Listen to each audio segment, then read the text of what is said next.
Assalamualaikum ya Waalaikumsalam. Kiban cara Allah Ta'ala nemu kalam, sedangkan dalam kitab Kifayatul Awam nepegah Allah Ta'ala hana sama lagi makhluk, yaitu na abah ataupun pih sebagainya.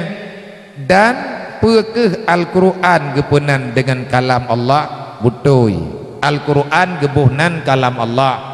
Manna huruf na suara go nyutumun ada pegah bunau yang Allah Ta'ala nemu salawat ne ucap salim ke Nabi Muhammad. Kalam Allah hana huruf hana suara, tapi Allah nana pegah haba. Kebukti Allah Ta'ala nana kalam dengan Nabi Musa.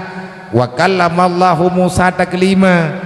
Man Al-Qur'annya na huruf na suara go kalam Allahnya gekun ke Al-Qur'an kalam Allah, karena asawa yang na dalam Al-Qur'an perteh lagi hana beda mubajud lagi yang dimaksud kedua oleh Allah, artinya lagi ba'aloh mahfud. Tapi itanya yang geyung i'tikad Al-Quran asal Al-Qurannya adalah kalam Allah, menyetekedi tulisan lagi yang menulis bak Quran nyankan kalam Allah, karena kalam Allah bersih daripada huruf dan suara. Yang nepegah oleh Nabi nyo, yang mutulisnyo, yang nebaca oleh Nabi bak sahabat.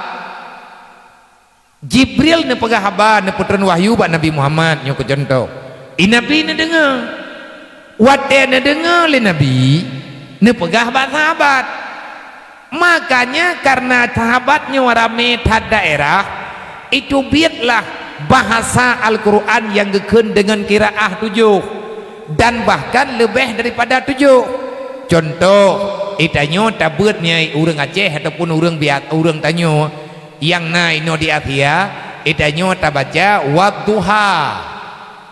Nah kiraah yang gekun wadduhe, nah kiraah yang gebaca dengan wadduhe ya lehe udep lam ya nyan atanyan juga butoi pekan butoi. Wate Nabi ne pegah ne pemupom ka wahyu Allah bak sahabat menurut urang dengar menan ne pegah le Nabi ne terjemahkan. Ada yang ne terjemahkan le Rasulullah yang kuat-kuat, artinya logat yang asli-asli nyan kehnyan yang ne catat le para sahabat kepada wahyu yang ne pegah le Allah atau Al-Quran perteh lagi yang dimaksud li Allah. Bek daya iktikad daya kalam Allah sama dengan kalam makhluk.